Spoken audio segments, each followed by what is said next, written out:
African military history is one of the most underdeveloped and unexplored topics in our history books today, perhaps because it's assumed we already know the full story. Unfortunately, that couldn't be further from the truth. An old African proverb had it right the whole time. Until the lions have their own historians, tales of the hunt will always glorify the hunter.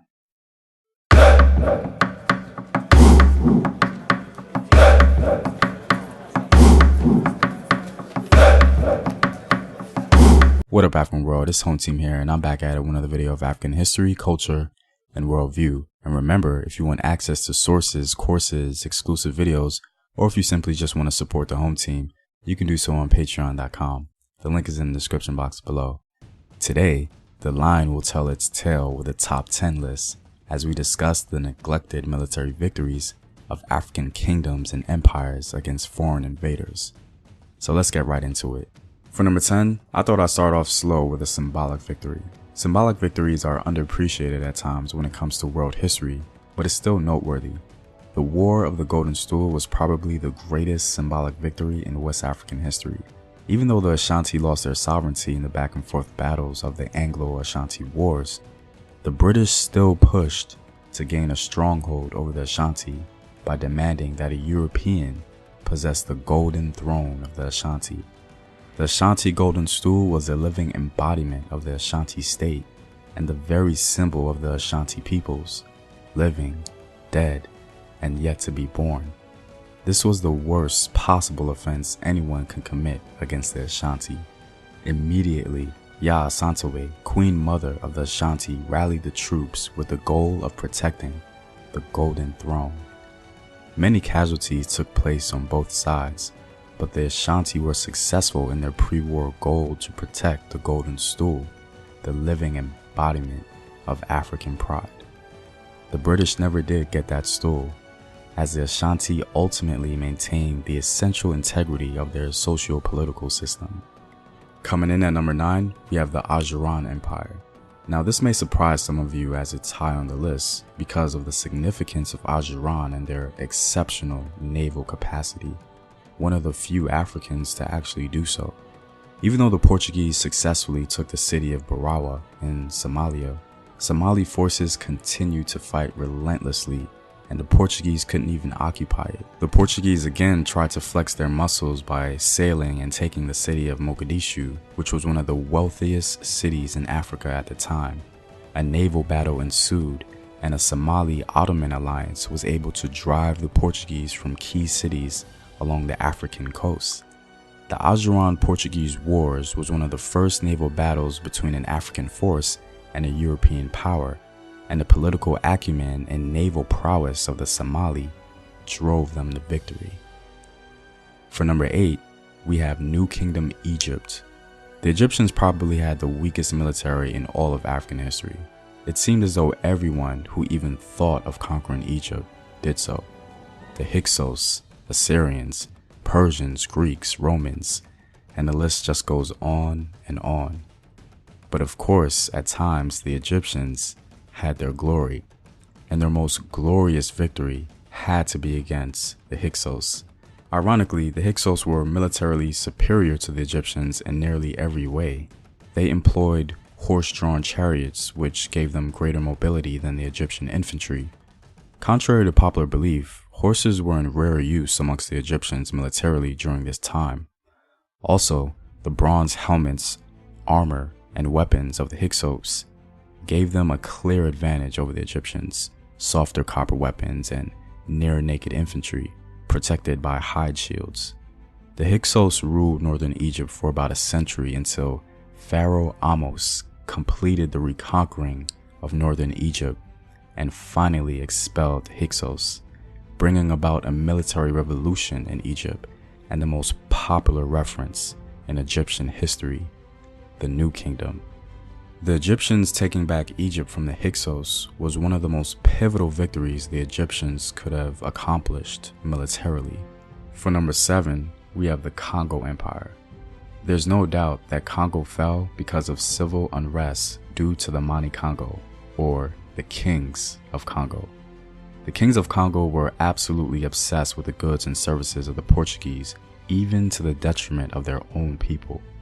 However, one of the first times the Portuguese tried to cross Congo militarily ended in complete slaughter. Portugal recently aligned themselves with the Imbangala, a ruthless African army in the region. They were basically the Zulus of the area. Portugal gained some territory in Angola at the Battle of Mbumbi, killing the ruler of Mbumbi and enslaving some of the population, sending them all the way to Brazil. The only problem, however, was that Mbumbi was a territory of the Congo Empire. Perhaps a miscommunication on Portugal's part, but nonetheless, Congo wasn't having it. King Nkanga Mvika of Congo was absolutely heated by this act, so he rose up, declared war on the Portuguese of Angola, and brought the main army of Congo to reconquer the territory and to drive out the Portuguese. The Congo army met the Portuguese at the Battle of Mbandikasi. There, it's reported that the army of Congo obliterated the Portuguese and forced them out entirely. Apparently, King Nkanga was so upset that he disarmed the Portuguese and even forced them to give up their clothes. In the aftermath, about 1,000 enslaved Congolese were brought back from Brazil due to King Nkanga's flawless victory and protests. Ironically, King Nkanga was about to commission an alliance with the Dutch to drive out the Portuguese altogether, but he died before this decree, and his son rejected the alliance. Next, at number 6, we have the Zulu. Now, most people know about the interaction between the Zulu and the British.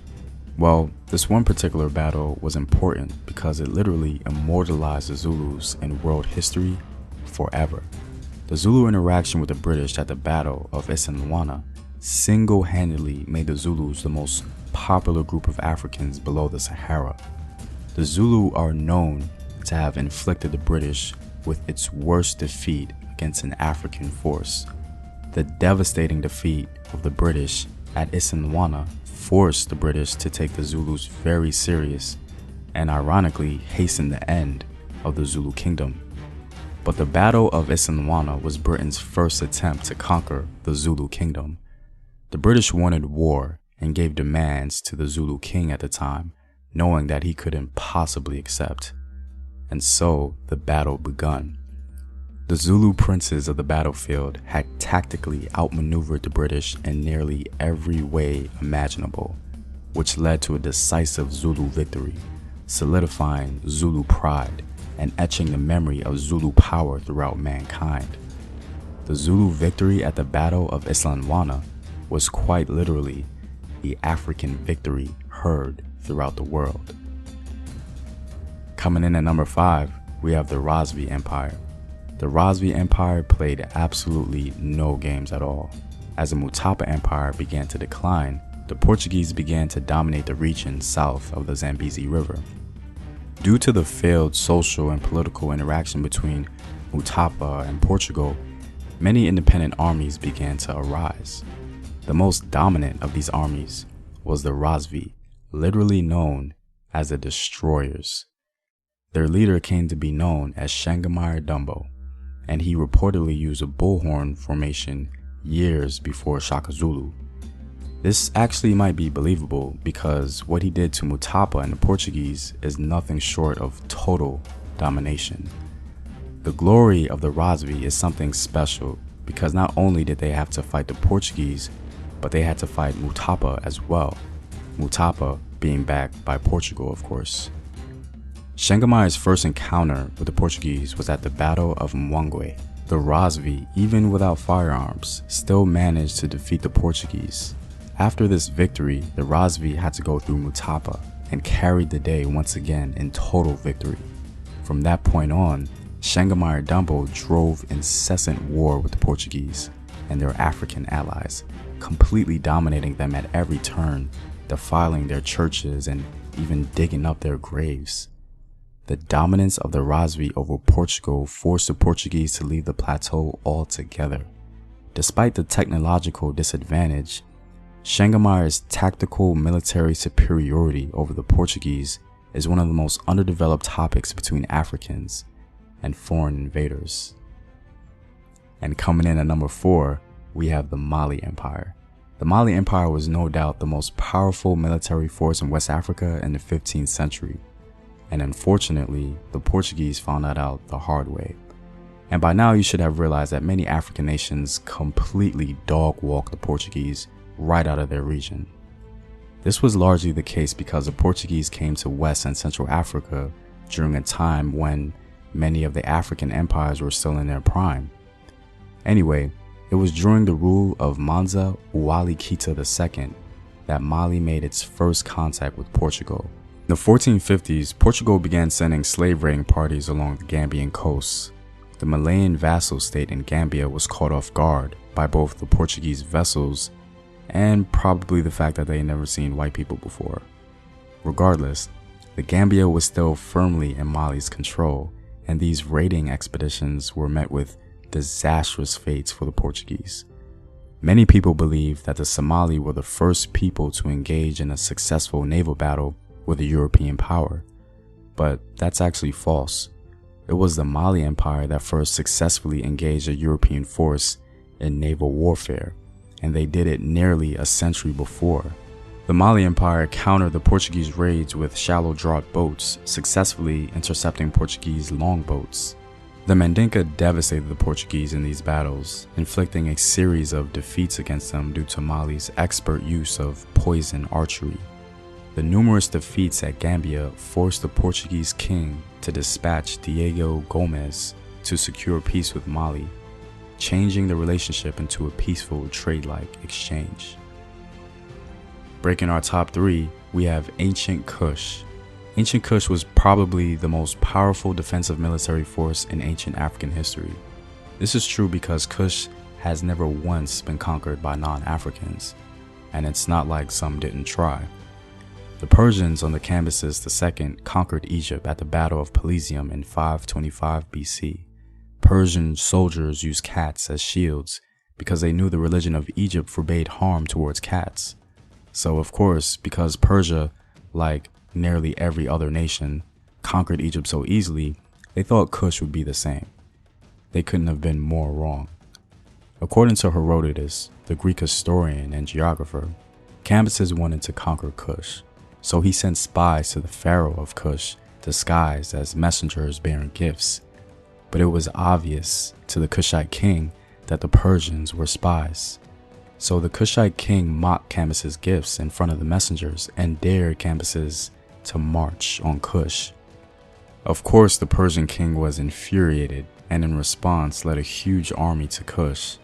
Logistical difficulties in crossing desert terrain were compounded by the fierce response of the Kushite armies, particularly accurate volleys of archery that not only decimated Persian ranks, but targeted the eyes of individual Persian warriors. One historical source notes, "So from the battlements as though on the walls of a citadel, the archers kept up with a continual discharge of well-aimed shafts, so dense that the Persians had the sensation of a cloud descending upon them, especially when the Kushites made their enemies' eyes the targets. So unerring was their aim that those who they pierced with their shafts rushed about wildly in the throngs with the arrows projecting from their eyes like double flutes." Coming in at number 2, we have the Kingdom of Makuria. There's absolutely no doubt about it. The reason why Islam was repulsed initially in Nubia was because they were soundly defeated by the Christian Nubian Kingdom of Makuria. It was only later that the Nubians embraced Islam and began to intermarry with Arabs. The Arabs had taken North Africa and they seemed invincible, but at the Battle of Dongola, they were stopped full force by the Nubians.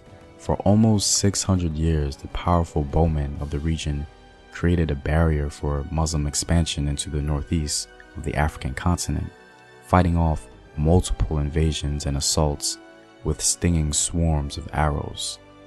One modern historian likens Nubian resistance to that of a dam, holding back the Muslim tide for several centuries. The absolutely unambiguous evidence and unanimous agreement of the early Muslim sources is that the Arabs' abrupt stop was caused solely and exclusively by the superb military resistance of the Christian Nubians. In 642, the Arabs sent 20,000 horsemen against Makuria. They managed to get as far as Dongola, the capital of Makuria.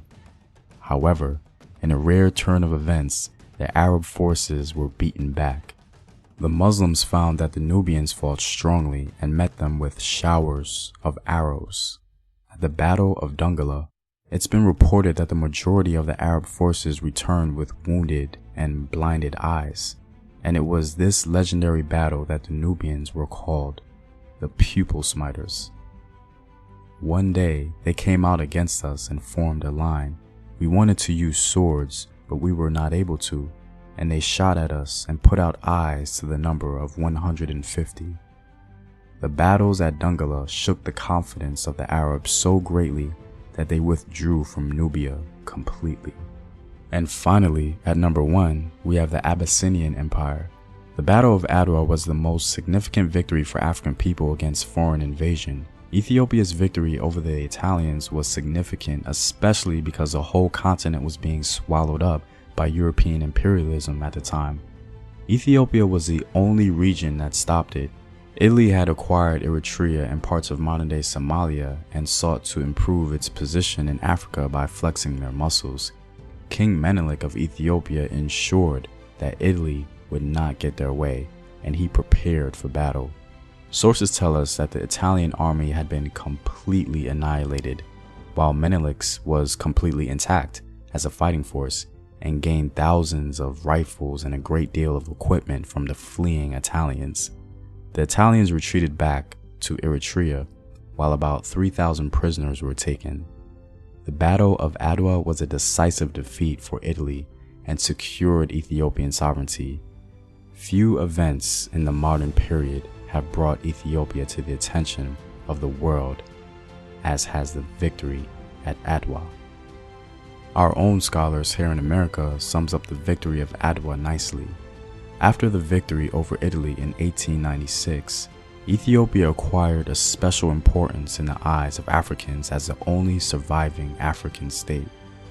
After Adwa, Ethiopia became emblematic of African valor and resistance, the bastion of prestige and hope to thousands of Africans who were experiencing the full shock of European conquest and were beginning to search for an answer to the myth of African inferiority. When it comes to African history, it's important that we understand the whole story and not just what's advertised in popular culture. Well, I'm all out, guys. If you like this video and would like to see more, you can support the home team on patreon.com. The link is in the description box below. Know thyself. Remember your ancestors. Peace.